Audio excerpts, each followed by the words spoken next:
ॐ सहना भवतु।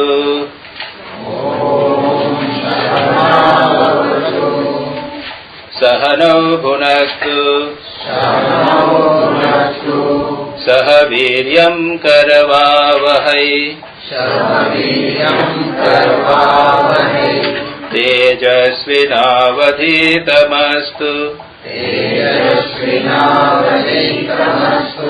मा विद्विषावहै। ॐ शान्ति शान्ति शान्तिः।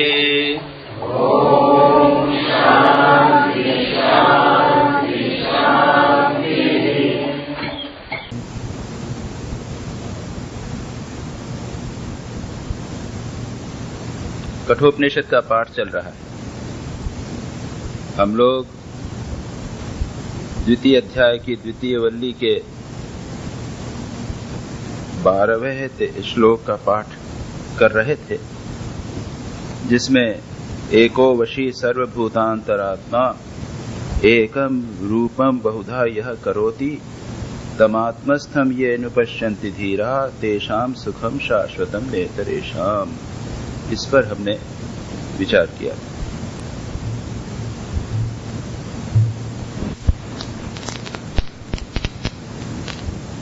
और सर्वभूत की व्याख्या करते हुए कहा था कि एक मीनिंग यह होता है कि सर्वभूत यानी जितने भी प्राणी हैं, living creatures, including plants and trees, और दूसरा पंचभौतिक, पंचभूत, अग्नि, वायु, अप, तेज, मरुत इत्यादि, ये जितने भी वस्तुएं संसार की बनी हुई हैं, डेड मैटर भी जो है वह भी पंचभूतों से बना हुआ है। अन समस्त के भूत के अंतर में एक परमात्मा विद्यमान है। वह एक होते हुए भी नाना रूपम बहुधा यह करेति, एकम रूपम बहुधा यह करोति, बहुत सारे रूप बनाता है उपाधि भेद से। संसार के प्राणियों के भीतर प्रविष्ट होकर वह मेड मेनी फॉर्म्स, अनेक रूप उसने बनाए। तो ये उसके बाद में कहा था मैंने, यहाँ उपनिषद में कहा गया है, तम आत्मस्थम ये अनुपश्यन्ति, जो लोग इसको आत्मा में के अंदर अनुपश्यन्ति, उसको देखते हैं। और अनुशब्द का किया था, दो मीनिंग किए थे कि जो उपासना के बाद उसको अनुभव करते हैं, जैसा श्री रामकृष्ण ने किया। श्री रामकृष्ण उपासना में सिद्ध हो गए थे और उसके बाद में उन्होंने देखा। और दूसरा एक अनुपश्यन्ति का अर्थ यह है कि श्रवण मनन निधिध्यासन के बाद, गुरु शास्त्र के उपदेशों के बाद उसके अनुसार जो देखते हैं, केवल पश्यन्ति नहीं, शास्त्र सम्मत पद्धति के अनुसार जो देखते हैं, तेषाम सुखम शाश्वतम नेतरेषाम, उनका सुख शाश्वत होता है, दूसरों का सुख शाश्वत नहीं होता। और मैंने कहा था कि सुखम शाश्वतम पर मैं विस्तार से विचार करूंगा। लेकिन हम दूसरे श्लोक को अगर इसके बाद वाले मंत्र को देखें और उसके बाद वाले मंत्र को देखें, तो इन दो मंत्रों में सुख और सुख की बात पुनः कही गई है, शांति की बात पुनः गई है। उदाहरण के लिए जो 13वां मंत्र है उसमें कहा गया है, नित्यो नित्यानाम चेतनश्चेतनानाम एको बहुनाम यो विदधाति कामान तमास्मस्थम ये नुपश्यन्ति धीरा तेषाम शांति ही शाश्वती नेतरेश। यहाँ पर शांति की बात कही। ऊपर की दो लाइन अलग हैं, नीचे वाली लाइन, बीच वाली लाइन वो की वही है, और जो चौथी लाइन है उसमें सुख और शाश्वत सुख के बदले शाश्वती शांति की बात कही। अब जब आगे जाएंगे 14वें सूत्र में, मंत्र में, वहां कहा गया है, तदेतत् इति मन्यन्ते अनिर्देश्यम परमम सुखम कथम नु तद् विजानीयाम किमु भाति विभाति वा। कहते हैं तद एतत् इति मन्यन्ते अनिर्देश्यम परमम सुखम, वह माना, उसे क्या माना जाता है? तद एतत्, यह वह है, ऐसा विवेकी पुरुष उसको जानते हैं। क्या है वह? परम सुख मानते हैं। परमात्मा को ही परम सुख कहा गया। कथम नु तद विजानीयात, मैं उसे कैसे जानूं, वो कैसे प्रकाशित होता है और विशेष रूप से प्रकाशित होता है। तो यहां पर सुख की बात पुनः कही गई। तो मैंने ये सोचा कि ये सुख और शांति की चर्चा हम इन तीनों मंत्रों के अंत में एक साथ करें। ठीक है? क्योंकि एक हम सभी सुख चाहते हैं, शांति चाहते हैं, और यह उपनिषदकार यमराज वर्णन करते हुए सुख और शांति का एक उद्देश्य, उपाय बता रहे हैं। और हम दोनों को सुख कैसा क्या है, शांति क्या है, इसको हम एक साथ लेने का प्रयत्न करेंगे। तो यह जो मैंने कहा था, तेषाम सुखम शाश्वतम नेतरेषाम, इस लाइन की व्याख्या हम बाद में करेंगे। इसके बाद let us take the next मंत्र, नित्यो नित्यानाम चेतनश्चेतनानाम एको बहुनाम यो विदधाति कामान तमात्मस्थम येन पश्यन्ति धीराः तेषाम शांति ही शाश्वती नेतरेषाम। यहां पर कहा गया नित्यः अनित्यानाम, जो अनित्य पदार्थों में नित्य है, और जो चेतनः चेतनानाम। जिन लोगों के पास पुस्तक है उन्होंने देखा होगा, नित्य के बाद में एक लुप्त आकार लगाया गया है, जो एक मार्क, एस मार्क लगाया है, ये लुप्त आकार का मार्क है। उसका प्रोनाउंसिएशन होता है नित्यो नित्यानाम, लेकिन जब संधि विच्छेद होगा तो नित्यः अनित्यानाम ऐसा कहा है। चेतनः चेतनानाम, यहां पे चेतनश चेतनानाम, वहां पर लुप्ताकार नहीं है। चेतनः चेतनानाम एको बहुनाम यो विदधाति कामान। इसका अर्थ हुआ जो अनित्यों में नित्य है, संसार के अनित्य पदार्थों में नित्य तत्व वह जो है, जो चेतन, संसार में जो सब चेतन पदार्थ दिखते हैं उसमें जो चेतना है या चैतन्य है, जो एक होते हुए भी बहुनाम कामान विदधाति, यह जो एक होते हुए भी बहुत से लोगों की कामनाओं का विधान करता है, उनकी पूर्ति करता है।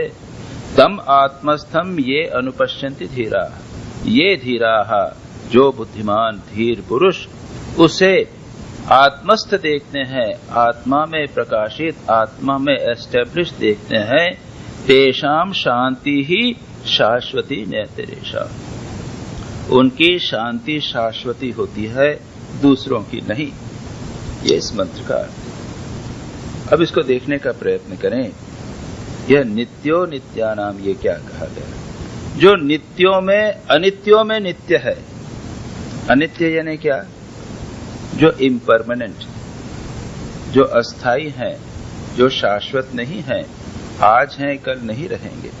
संसार की बहुत सी वस्तुएं हैं जो अनित्य हैं, दे आर नॉट कंटिन्यूअस, सदा विद्यमान नहीं है, उनको हम कहते हैं अनित्य। जैसे अब देखिए, जितने भी संसार के क्रिएटेड ऑब्जेक्ट हैं, याद रखिए वे अनित्य हैं। ये कुर्सी बनाई गई, ये कुर्सी बनी हुई है, ये कितने दिन चलेगी? कुछ दिन चलेगी, उसके बाद टूट जाएगी। जिन वस्तुओं का कार्य से कारण उत्पन्न हुआ, जिसका क्रिएशन हुआ है, उसका नाश होगा ही, दैट इज ए लॉ। जिसका बिगनिंग है उसका एंड होगा ही।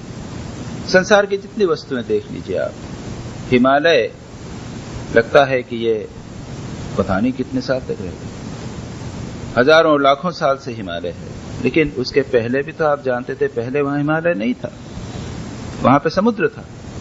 आप लोग जानते होंगे इसको, लाखों हजारों लाखों साल पहले वहां पे एक समुद्र था। मैं जब इधर पहली बार आया तो मुझे तो कुछ, वैसे हिमालय में पहले 2-1 बार और भी गया हूं, मैं मायावती में गया हूं, अमरनाथ की यात्रा की है, उस समय इन बातों के ऊपर ध्यान नहीं दिया था। लेकिन इस बार जब यहाँ पर आके देखा तो सब जगह देखता हूँ गोल गोल पत्थर बचे हुए। यहाँ जैसे पत्थर हैं तो गोल पत्थर, तो मुझे बड़ा आश्चर्य हुआ। मैंने कहा कि गोल पत्थर जो तो जहाँ प्रवाह होता है, नदी होती है, उसमें गोल पत्थर मिलते हैं। और कहते हैं नर्मदा के जितने पत्थर सबके सब शिव शंकर। नर्मदा में जो पहाड़ी नदी है, तो नर्मदा तो मोस्ट ऑफ द वो ऐसे पहाड़ में से होके आती है, तो उसके पत्थर जो हैं वो गोल गोल हो गए। और कहावत है, कहते हैं कि जो बाणासुर था ना, तो बाणासुर एक भगवान शिव जी का भक्त था, उसके 1000 हाथ थे। तो 1000 हाथों से रोज वो शिवलिंग की तैयार करता था, उसको बना के और उसकी पूजा करता था, और उसके बाद उसको नर्मदा में डाल देता था। रोज शिव ने बनाता था शिवलिंग और डाल देता था। तो इसको कहते हैं बाणेश्वर शिव। आप लोगों ने सुना होगा नाम। नर्मदा का जो पत्थर है वो बाणेश्वर शिव है, यानी उसकी एक बार पूजा हो चुकी है ऑलरेडी, उसमें प्राण प्रतिष्ठा हो चुकी है। अब इसको आप प्रतिष्ठित कर दीजिए और ऑटोमेटिकली पूजा शुरू कर दीजिए। उसको प्राण प्रतिष्ठा की प्रोसेस नहीं है। बाकी अगर कोई मूर्ति हो, कोई चित्र हो, तो पूरी प्रोसेस के द्वारा उसमें प्राण प्रतिष्ठा करनी पड़ती है उस मूर्ति में, और उसके बाद में पूजा उसकी प्रारंभ होती है। बाणेश्वर शिव में ऐसी प्रॉब्लम। तो वहां आप देखेंगे नर्मदा में सब गोल गोल पत्थर। तो जहां भी पानी प्रवाह है उसमें अगर पत्थर बहुत दिनों तक पड़ा रहे तो वो सब स्मूथ हो जाता है। तो मुझे आश्चर्य हुआ कि यहां पर ये पत्थर स्मूथ कैसे हैं। तब बाद में बताया लोगों ने कि भाई आपको मालूम नहीं है, इतिहास के अनुसार या जो भी वो उसके साथ कहते हैं कि यहाँ पर जो सारा हिमालय था उसके पहले समुद्र था, उसके बाद में धीरे धीरे धीरे उसमें से एक हिमालय निकला, और वो अब थोड़ा बढ़ रहा है। कहते हैं ना कि थोड़ा प्रोसेस हो रही है, वो 1-1 फुट बढ़ता जा रहा है। तो क्या वो बढ़ता चला जाएगा? एक समय नहीं था यहाँ हिमालय, लाखों करोड़ों वर्षों के बाद यहाँ पे हिमालय नहीं रहेगा। ये पृथ्वी परिवर्तित हो जाएगी, क्या होगा नहीं मालूम। ये गैलेक्सीज चेंज हो जाएंगी। तो जो अपरेंटली नित्य प्रतीत होते हैं वे भी अनित्य ही हैं। ये नित्यता क्या है? रिलेटिव नित्यता। हम लोग 100 साल के बाद चले जाएंगे। जो कीड़े पतंगे हैं वो सुबह उनका जन्म होता है, शाम को उनकी मृत्यु हो जाती है। वो दिन भर का जीवन होता है, उसके अंदर उनका जवानी बुढ़ापा सब कुछ हो जाता है। तो वो हम लोगों की तुलना में हम कहते हैं अरे ये तो अनित्य है। हम अपने आप को समझते हैं कि हम नित्य हैं, हम 80-90 साल तक रहेंगे, उसके बाद हम भी चले जाएंगे। तो ये संसार में जितनी चीजें उत्पन्न हुई हैं वे नष्ट होंगी, तो वे कोई नित्य नहीं है। अच्छा, इसके पीछे नित्य क्या है? तो न्यायिक कहते हैं परमाणु नित्य, एटम, वो नहीं नष्ट होगा।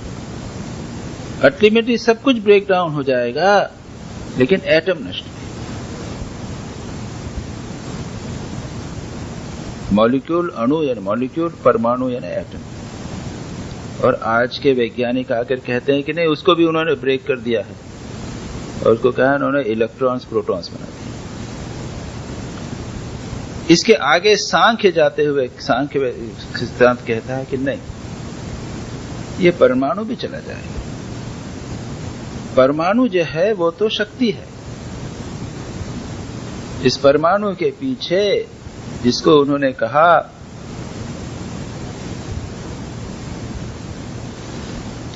महत्तत्व,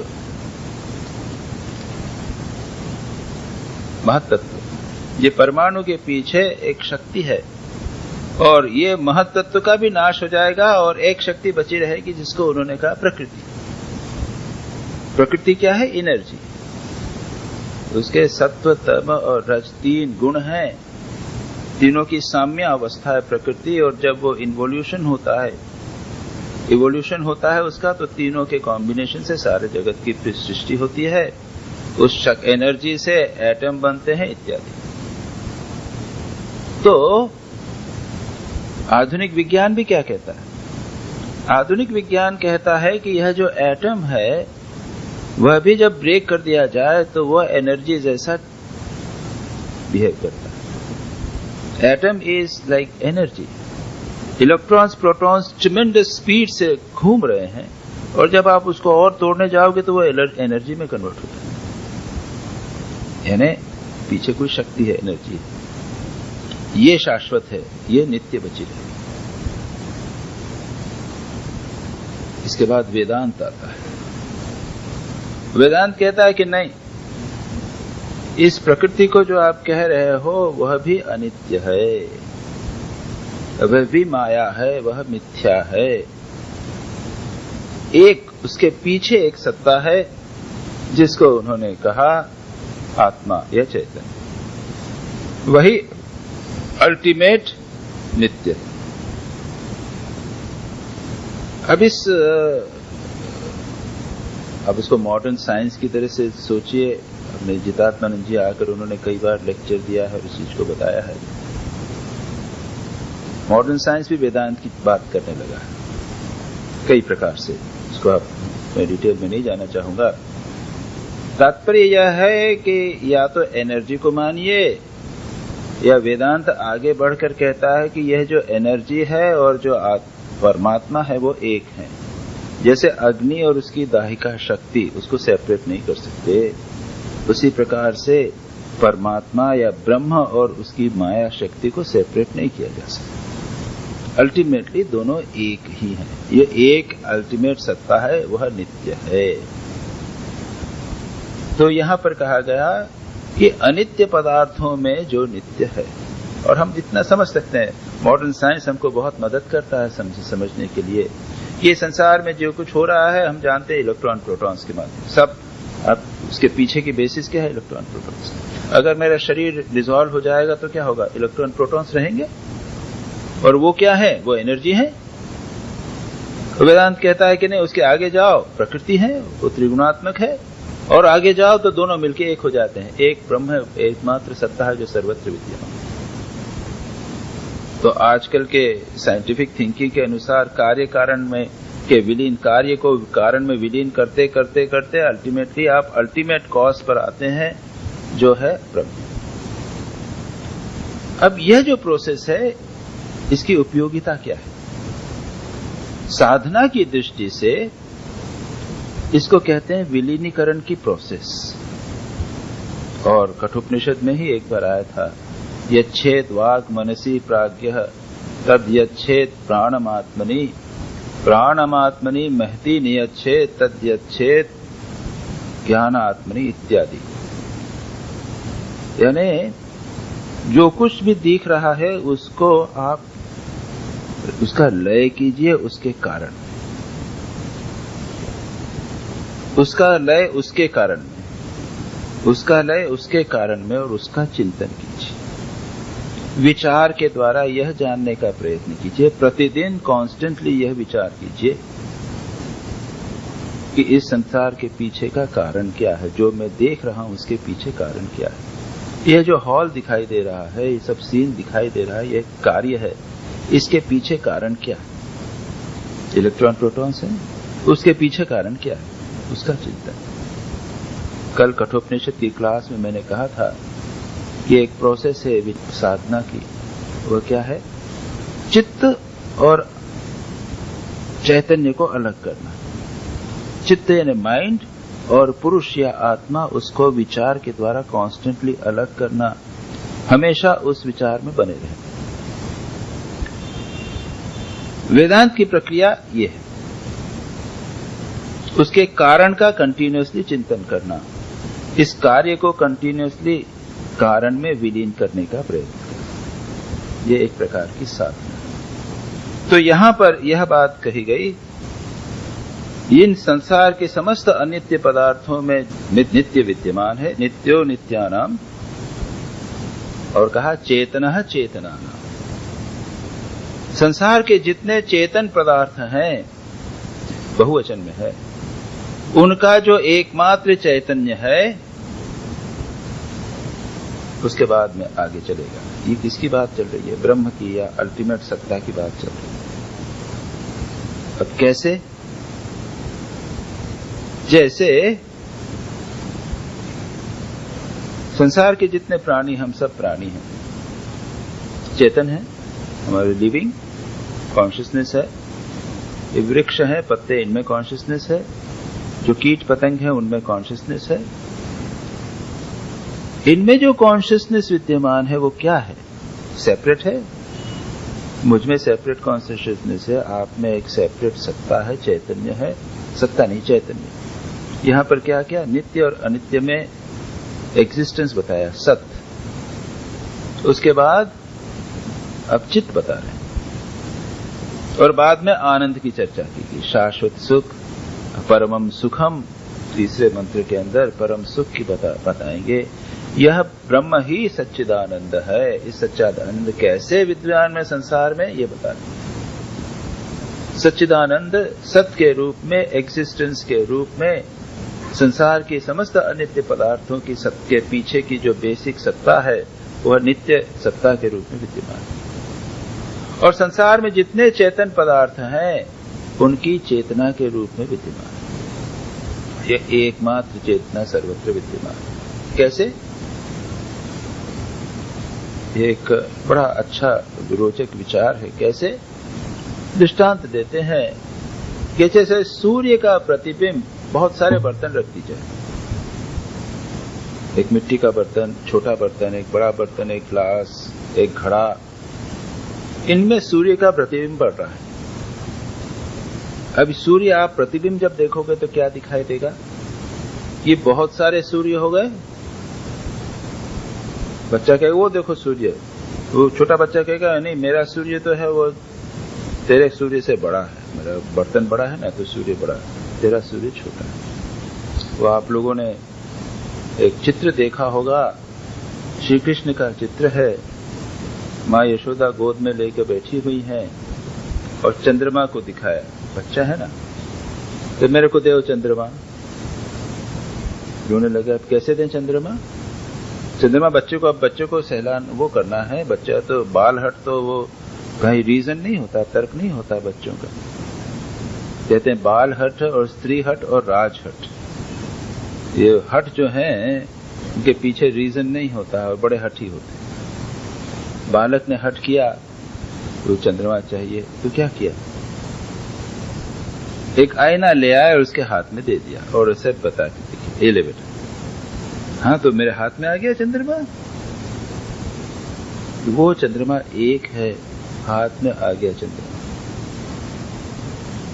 वास्तव में चंद्रमा है क्या? तो एक ही चंद्रमा है, एक ही सूर्य है जिसके सारे के सारे प्रतिबिंब दिखाई दे रहे हैं। तो संसार के जितने प्राणी हैं उनमें जीव रूप से यह चैतन्य प्रतिबिंबित हो रहा है, एकमात्र चैतन्य।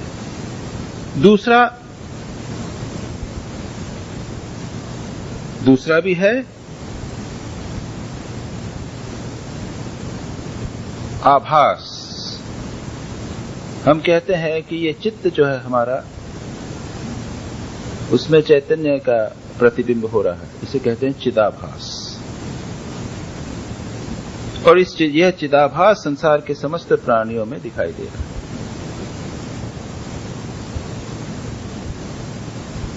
एक और व्याख्या के अनुसार चेतनः चेतनानाम, चेतनानाम यानी बहुत से चेतन। कौन से चेतन है? बहुत सारे। ये हमारा शरीर, ये चेतन दिख रहा है तो we are conscious, our body is moving. हमको लगता है कि चेतन शरीर चैतन्य है। हमारे प्राण चैतन्य है, हमारा मन कॉन्शियस लगता है, बुद्धि कॉन्शियस लगती है।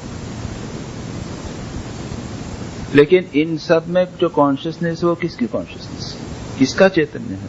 वो आत्मा। ये आत्मा का चैतन्य मन पर पड़ा, मन के बाद वह प्राण पर पड़ा और प्राण के बाद में वो सारे शरीर में पड़ा। अगर पैरालिसिस हो गया हमारे हाथ का तब क्या होगा? अन्नमय कोश रहेगा लेकिन चेतन यहां से चले। तो इस प्रकार से भी व्याख्या कर सकते हैं कि चेतनश्च चेतनानाम। शंकराचार्य अपनी व्याख्या करते हुए कहते हैं चेतनश्च चेतनानाम चेतयित्रीणाम ब्रह्मादीनाम प्राणिनाम। ब्रह्मा आदि जो है चेतन पदार्थ, ब्रह्मा से लेकर एक तृण तक, तृण यानी जो घास है, लेकिन वो भी चैतन्य है। अग्नि निमित्त इव दाहकत्वम अनग्नीनाम उदकादीनाम आत्म चैतन्य निमित्तमेव चेतयित्वम अन्येषाम। क्या कहा वहां पर? जिस प्रकार से हम लोग हॉट वाटर बैग बनाते हैं और हमको सेक करना है, हमारे फोड़ा हुआ है या दर्द हुआ है, तो हमने हॉट वाटर बैग लिया और उसको हम सेक कर रहे हैं। तो क्या कर रहे हैं? कहते हैं पानी से सेक कर रहे हैं। पानी से सेक करते हैं क्या? इसमें पानी में गर्मी कहां से है? तो अग्नि की है। या ईंट से सेक करिए, किसी भी चीज से सेक कीजिए, ये गर्मी किसकी है? ये हीट किसकी? अग्नि की है। एक लोहे को तपाइए, तवा हमारे यहाँ खाना बनाते हैं, उसको उतार दीजिए तवे को, वो काला ही दिख रहा है, आप हाथ लगाइए उसको, एकदम जल जाएगा। वो क्या तवे ने जलाया? हम कहते हैं माँ तवे से जल गया। बच्चा जो जल जाता है कहता है कि माँ तवे से जल गया। तवे से तो नहीं जला, वो तो जला है अग्नि से, उसके अंदर जो अग्नि। तो जिस प्रकार से अग्नि संसार की विभिन्न वस्तुओं को गर्म करती है, उसी प्रकार से संसार के जितने चेतन प्राणी हैं, ब्रह्मादीनाम प्राणिनाम चेतयित्वम अन्येषाम, इनके आत्म चैतन्य निमित्तम एव अग्निनाम उदकादीनाम। जिस प्रकार पानी अग्नि से गर्म होता है, उसी प्रकार ब्रह्मा आदि की चैतन्य सत्ता जो है, चैतन्यत्व जो है, वह परमात्मा से प्राप्त। इसलिए कहा चेतनः चेतनानाम, संसार के जितने प्राणी हैं उनकी जो कॉन्शियसनेस है, चैतन्य है, वह आत्मा का, परमात्मा का चैतन्य। फिर आगे और भी उसको एक और भी बड़ी अच्छी व्याख्या कुछ महात्माओं ने की है। वो कहते हैं 7 प्रकार के चैतन्य होते हैं। इसको समझना बड़ा अच्छा है। Let us go into a little details of it. एक तो है ब्रह्म चैतन्य, वह है निर्गुण निराकार, उसमें किसी प्रकार की अविद्या नहीं है, अविद्या से परे निर्गुण निराकार चैतन्य, शुद्ध चैतन्य। ओके। उसके बाद दूसरा है ईश्वर चैतन्य। यह जो चैतन्य है, इस पर माया की उपाधि लगा दी जाए,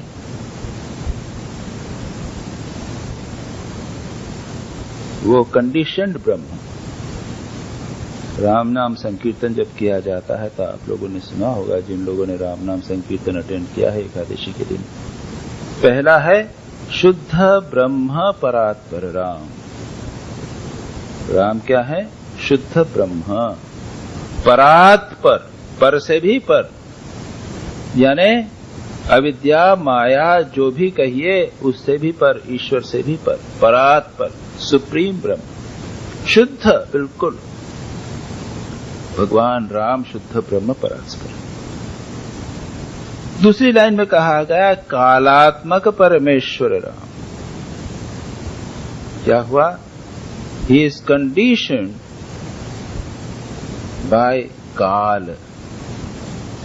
एक उपाधि आ गई, कंडीशन्ड हो गए, देश काल से कंडीशन्ड हो गए, तो क्या हो गए? शेष तल्प सुख निद्रित राम। और उन्होंने विष्णु का रूप धारण किया। और शुद्ध ब्रह्म ने काल से कंडीशन होकर ब्रह्मा विष्णु महेश का रूप धारण किया, ब्रह्मा का रूप धारण किया। उसके बाद में सारी लीला हो रही है। उसके बाद में क्या है? ब्रह्मादि अमरार्थित राम। ब्रह्मा इंद्र आदि अमर यानी देवता ने आके उनकी प्रार्थना की, और उसके बाद दशरथ नंदन राम इत्यादि चला। तो दूसरी स्टेप है कंडीशन्ड ब्रह्म, जिसको कहते हैं ईश्वर। यह ईश्वर जगत की सृष्टि स्थिति और पालन करता है। यह ईश्वर ब्रह्मा होता है, यह ईश्वर विष्णु होता है, और ये ईश्वर शंकर होता है संहार करने वाला। और इन तीनों में उसके हाथ में कुछ शक्ति होती है। याद रखिए, ईश्वर, मैंने कहा कंडीशन ब्रह्म इज ईश्वर, और यह जो ईश्वर है, यह ईश्वर, यह जो माया की उपाधि है, इसका कंट्रोलर होता है। ईश्वर जो है वो माया है उसके पास में, लेकिन वो माया से बंधा हुआ नहीं है। लेकिन एक तीसरा चैतन्य है जिसको कहते हैं जीव चैतन्य। हम सब जीव हो गए, हमारी भी उपाधि है। कौन सी उपाधि है? अविद्या उपाधि। इस अविद्या के कारण हम बंध जाते हैं और हम उसके कारण संसार में कष्ट पाते हैं। It becomes a bondage. ईश्वर जो है माया उपाधि है, लेकिन वह माया का अधीश्वर है। जीव अविद्या उपाधि है, अविद्या के अधीन, उसका कंट्रोलर नहीं। ये तीन चैतन्य हुए। अब आगे थोड़ा सा चलें। एक जो लोग थोड़ा सा विचार करना चाहते हैं उनके लिए ये बड़ा अच्छा, it's a good food for thinking. तीसरा है जिसे कहते हैं प्रमात्री चैतन्य। हम लोगों में चैतन्य का हमें अनुभव कैसे होता है? ये मन के माध्यम से होता है।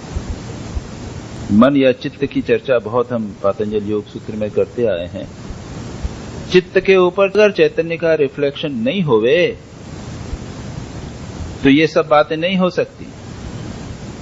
हम जो बातचीत कर रहे हैं, विचार कर रहे हैं, संसार का क्रियाकलाप चल रहा है, ये चित्त के ऊपर चैतन्य का रिफ्लेक्शन जब तक नहीं होगा तब तक नहीं हो सकता। तो यह चित्त जो है वह होता है प्रमात्री ज्ञाता।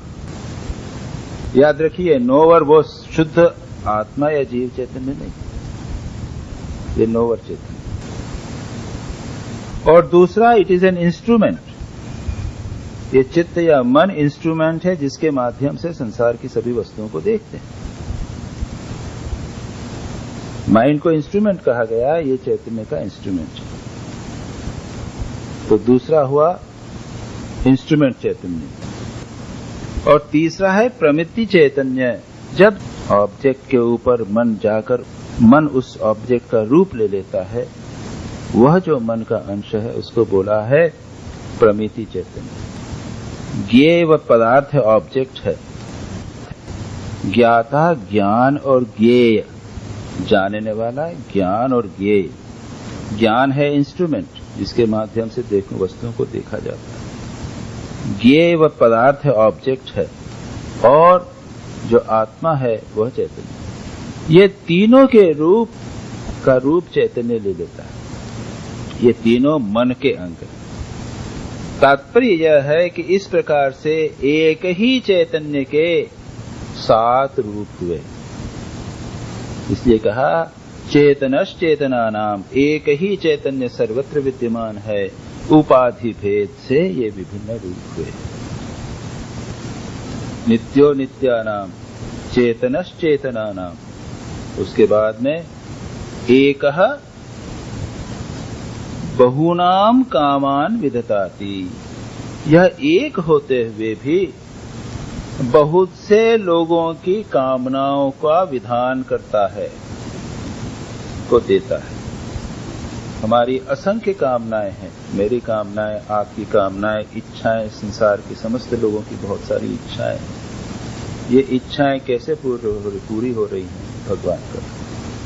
संसार के समस्त प्राणियों के इच्छाओं को भगवान पूर्ण कर रहे हैं। क्यों कर रहे हैं? कैसे कर रहे हैं?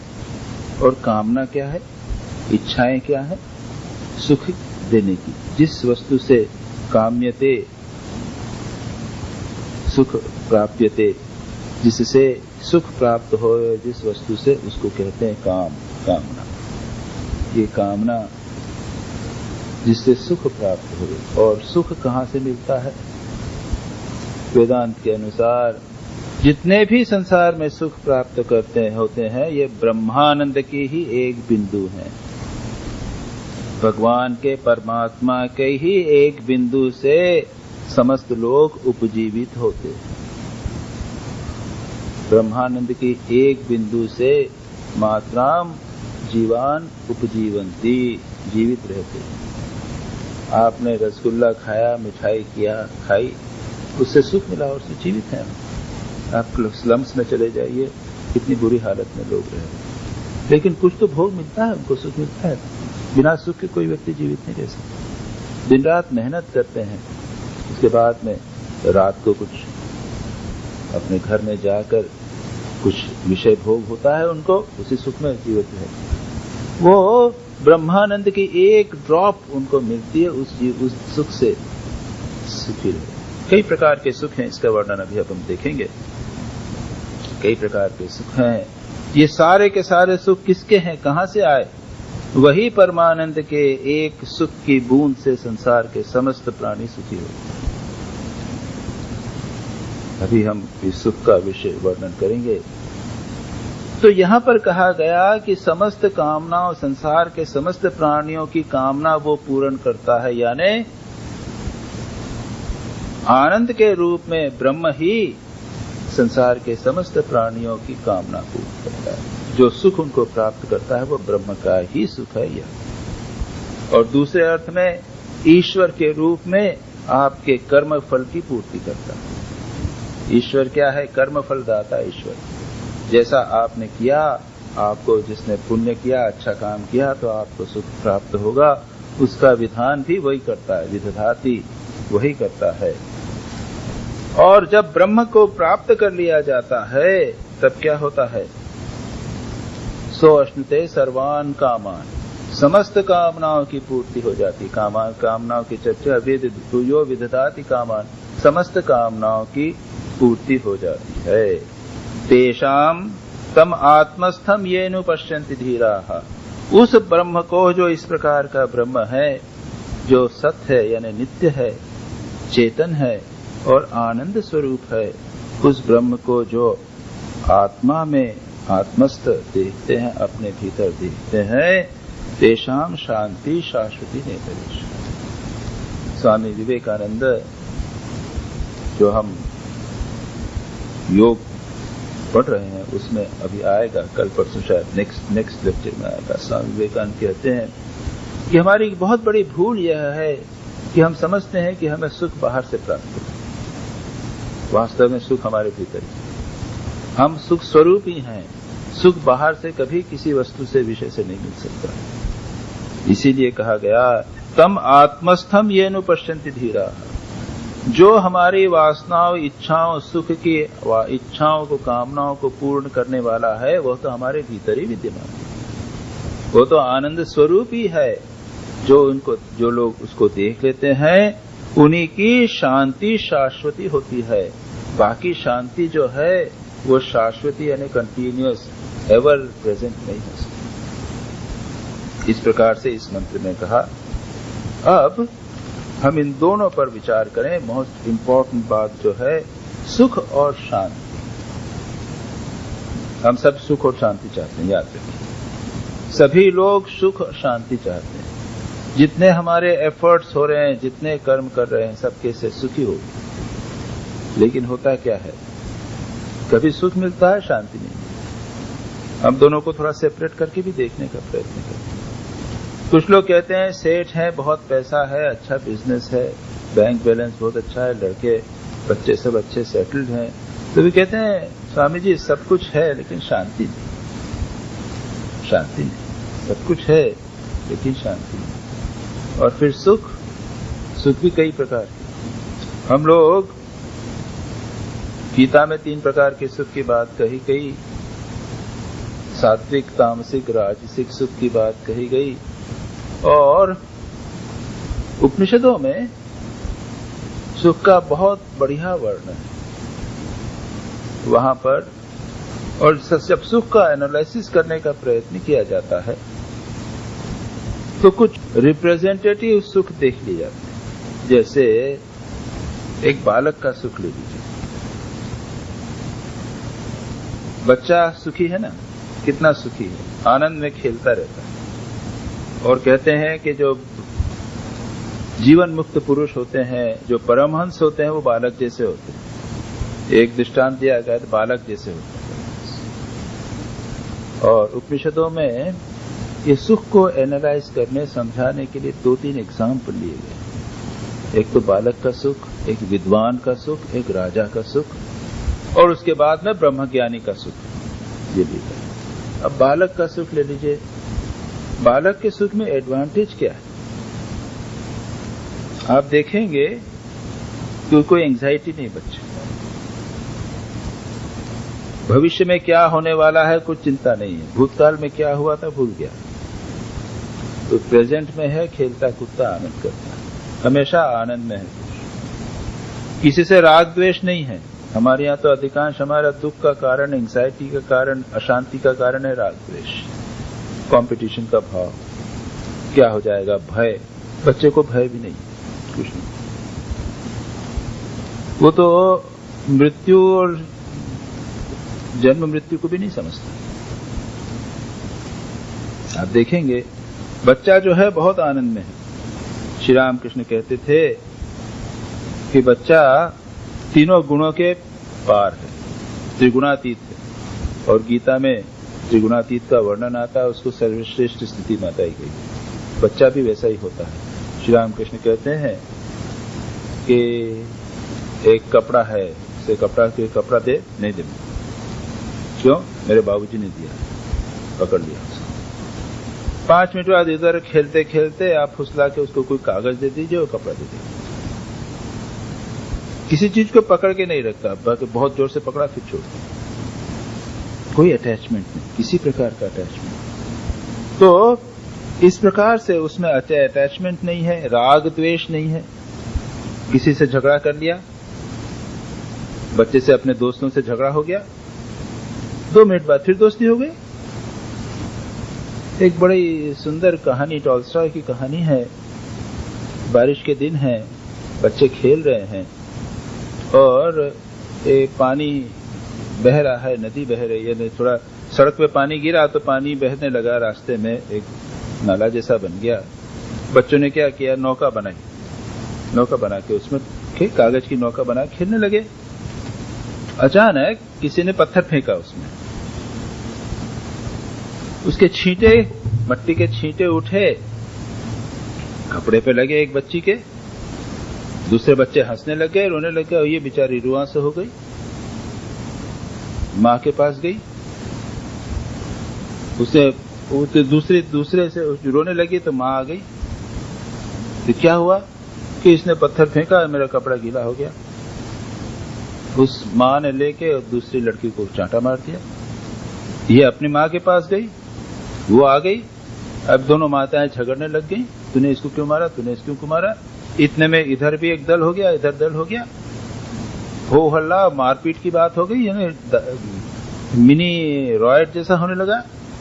इतने में एक ने कहा, अरे उन दोनों बच्चों को तो देखो जिनके कारण झगड़ा हुआ। वो एक बच्ची ने, दोनों में से एक ने, बच्ची ने नौका चलाई और दूसरी कह रही है, दूसरी को बता रही है, देख देख देख, दोनों मिलके हंस रहे हैं, आनंद मना रहे हैं, और तुम लोग इसको।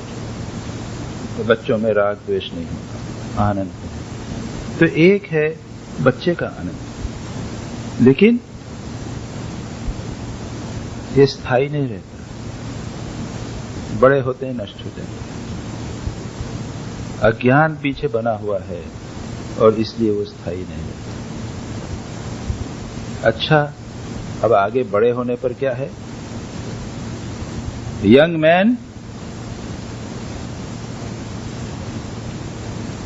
मैन को देखिए, आशिष्टो दृढ़िष्टः बलिष्टः, उपनिषदों में वर्णन आता है। उपनिषद में है आशिष्ट दृढ़िष्टः बलिष्टः युवा साध साधु युवाध्यायकः तस्यैवं पृथ्वी सर्वा वित्तस्य पूर्णस्य। मैं दोनों एक साथ ले लेता हूं, युवक का सुख और एक राजा का सुख, दोनों का सुख ले लिया जाए एक साथ।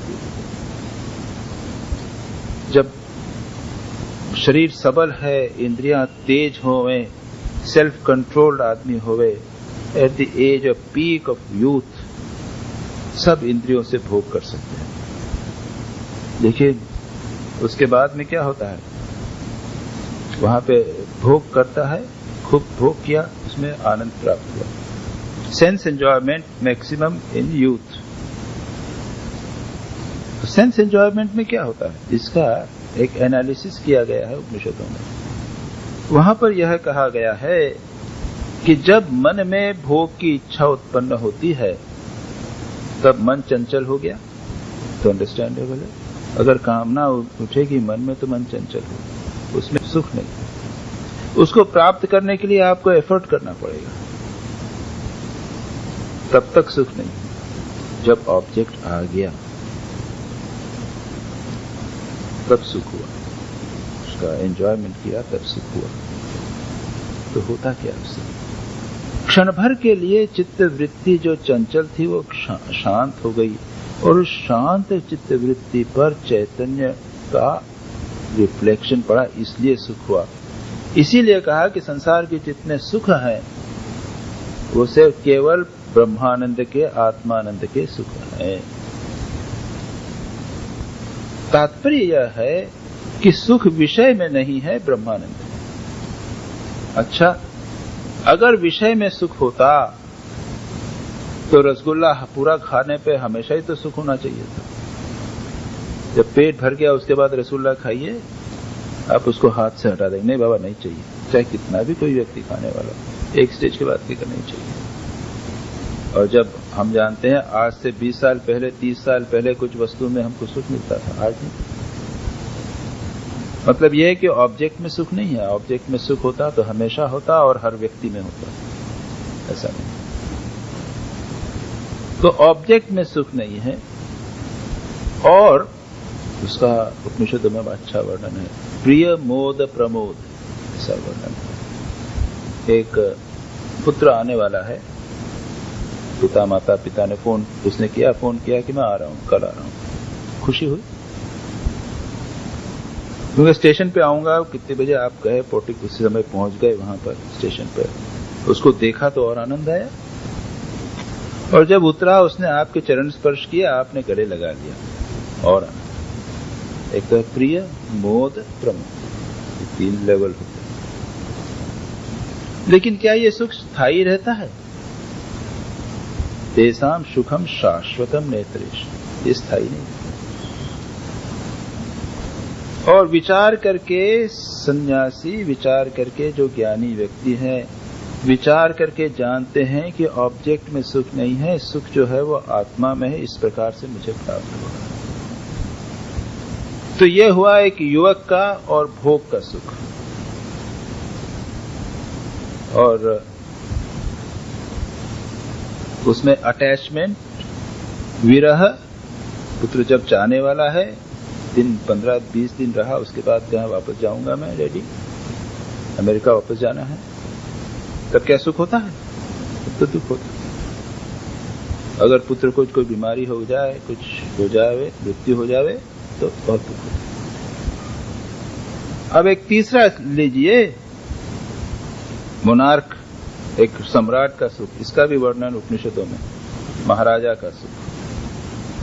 तो महाराजा को सब कुछ प्राप्त, जो चीज संसार की चाहिए वो सब प्राप्त, लेकिन उसको महाराजा बनने के लिए मेहनत करनी पड़ी थी, उसके पीछे षड्यंत्र होते रहेंगे, उससे अपने को प्रोटेक्ट करना पड़ेगा, दूसरे का अटैक हो सकता है। कौन सा ऐसा राजा है जिस पे अटैक नहीं हुआ? कौन सा ऐसा राजा है जो स्थायी बना हुआ है? आज बुश जो है वो संसार के अपने आप को श्रेष्ठ समझते हैं, अभी इलेक्शन आने वाला है, कितने दिन रहेंगे पता नहीं।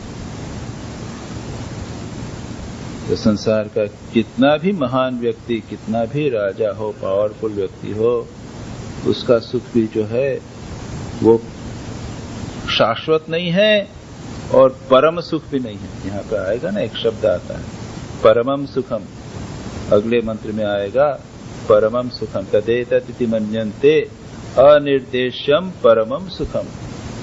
तो परम सुख तो नहीं है उसका, अल्टीमेट मैक्सिमम सुख नहीं। और क्या जो मैं कई बार कहता हूं, धनहीन कहे धनवान सुखी, धनवान कहे सुख राजा को भारी। रिलेटिव चीजें हैं। जो राजा है, महाराजा है, वो भी सोचता है कि इंद्र का सुख मेरे से भारी, और इंद्र सोचता है कि ब्रह्मा का सुख मुझसे भारी है। वो तैत्रीय उपनिषद आनंद ब्रह्मानंद वल्ली में ग्रेडेशंस बताए गए। तो वहां पर रिलेटिव सुख है। राजा को सुख प्राप्त करने की समस्या है, उसको बनाए रखने की समस्या है, उसके च्युत होने की समस्या है, और उससे ऊपर का सुख है उसकी लालसा अभिलाषा बनी हुई। अगर अभिलाषा नहीं बनी होवे तो वो आनंद के ब्रह्मानंद के पास।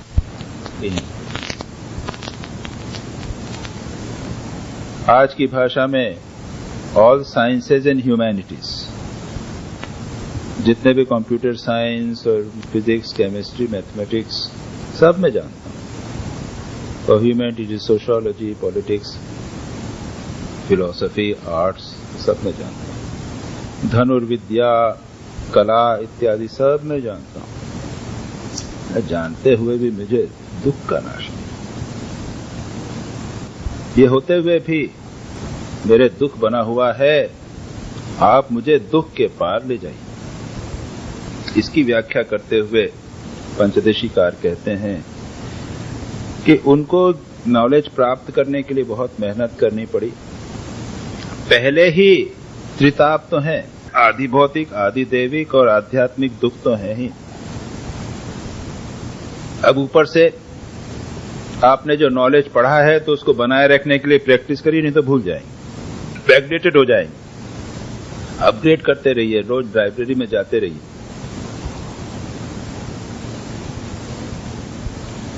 या फिर पढ़ाइए, क्लासेस लीजिए। हम क्लासेस ले रहे हैं इसलिए थोड़ा बहुत याद है, नहीं तो अगर क्लासेस 6 महीने साल भर भूल जाए, दे दें, छोड़ दें, तो वो कठोपनिषद भी भूल जाएंगे और पतंजलि योग सूत्र भी भूल जाएंगे। उसको रिवाइज करते रहना पड़ेगा, नहीं तो भूल जाएंगे। और फिर लगेगा कि अरे मेरे से भी अच्छा सुपीरियर आदमी, वो सब जानता है। रिसर्च में आपने कोई रिसर्च की, उससे भी अच्छी रिसर्च किसी ने कर दी है। कंपटीशन का भाव, डिफीट का भाव, ये सब बना हुआ। तो ज्ञानी के सुख में ये, विद्वान के सुख में ये समस्या है। के बाद में अल्टीमेटली आते हैं निद्रा का सुख। हम लोग सोच नहीं पाते, जानते नहीं है कि निद्रा में हमको सबसे अधिक सुख मिलता है। संसार की किसी वस्तु में, किसी क्रिया में इतना सुख नहीं मिलता जितना निद्रा में। ध्यान भी किया, उसके बाद में भी अच्छा ध्यान हुआ, सुख मिला, लेकिन निद्रा में अधिक सुख। ऑफ कोर्स तो कहते हैं कि समाधि में जो सुख होता है निद्रा के सुख से भी अधिक होता है। निद्रा में हमको विश्राम मिलता है, इस प्रकार से समाधि में इससे भी अधिक विश्राम। तो निद्रा में क्यों सुख मिलता है? अब आप कल्पना कीजिए कि कोई भोगी है, नाइट क्लब में गया, खूब हंसी मजाक किया, खूब भोग किया, दिन रात को 2 बजे तक किया, उसके बाद ना let me go and sleep. तब तो बोर हो जाते हैं, उसके बाद let me go and sleep. कमरे में आया, बढ़िया कुशन लगाया, अच्छा डनलप पिलो, उसको लाइट, डिम लाइट, जिससे अंधेरा नहीं हो, या अंधेरा करके लेट गया। नींद नहीं आ रही। और लेटने का तो रिलैक्स करने का थोड़ा सुख मिला, लेकिन नींद नहीं आ रही। तब क्या करेगा? वो टैबलेट लेगा, नींद की टैबलेट लेगा, तब सुख आएगा। तब क्या होगा? फिर सो के उठेगा, अच्छा सुख हुआ, बहुत अच्छी नींद आई। वहां क्या होता है? वेदांत के अनुसार वहां पर हमारी आत्मा परमात्मा के साथ एक हो जाती है, अद्वैत हो जाता है, और कुछ नहीं, मैं कुछ नहीं जानता। You become one with God, but you don't know it. अज्ञान रहता है, इसलिए मैक्सिमम सुख होता है। और वेदांत कहता है कि जब हम ब्रह्म में लीन हो जाते हैं तभी हमें सबसे अधिक आनंद की प्राप्ति होती है। इसी को कहते हैं ब्रह्मानंद। श्री रामकृष्ण कहते हैं 3 प्रकार के आनंद हैं। एक है विषयानंद, सेंस एंजॉयमेंट। दूसरा है भजनानंद, भगवान का आनंद, भजन किया। और उसमें भजन में ऐसा है, विषयानंद, विषय का भोग करेंगे तो क्या है? प्रारंभ में आनंद, बाद में दुख। सुखतः क्रियते रामा भोगः पश्चात हंत शरीरे रोगः। खूब खाइए ना, फिर बाद में डायबिटीज। भोग कीजिए, एड्स। ये देखिए, संसार में भोग के साथ में बीमारी। भोगे रोग भयम कुले च्युति भयम इत्यादि। भोग के पीछे रोग लगा ही हुआ होगा। तो विषयानंद यह है एक तमोगुणी प्रकार का आनंद। उसके बाद है भजनानंद, ये सात्विक आनंद। भगवान का भजन कीजिए तो कीर्तन कीजिए, म्यूजिक कीजिए, कथा सुनिए, अच्छा लग रहा है, आनंद आ। वाह स्वामी जी, बड़ा अच्छा प्रवचन हुआ, आप कहते हैं, बहुत अच्छा लगा, आनंद आया। सत्संग अच्छा, रामचरितमानस पढ़िए, भागवत पढ़िए, आनंद आता। प्रारंभ में भी आनंद है, उसके परिणाम में भी आनंद है। चित्त शुद्धि होगी, मन भगवान की ओर लगेगा, ये सात्विक आनंद। और एक तीसरा आनंद है, श्री राम कृष्ण कहते हैं निर्गुण निराकार का आनंद, ब्रह्मानंद। व्हेन यू गेट मर्ज इन ब्रह्मन, वो मैक्सिमम आनंद। तो यहां पर कहा गया तेषाम सुखम शाश्वतम नेतरेषाम, जो आत्मस्थ परमात्मा को देखते हैं उन्हीं लोगों का शाश्वत सुख प्राप्त होता है। तो हम यहां पर बंद करते हैं। शाश्वती शांति की बात अगली बार करेंगे। ओम सहनाववतु सहनौ भुनक्तु सह वीर्यं करवावहै तेजस्विनावधीतमस्तु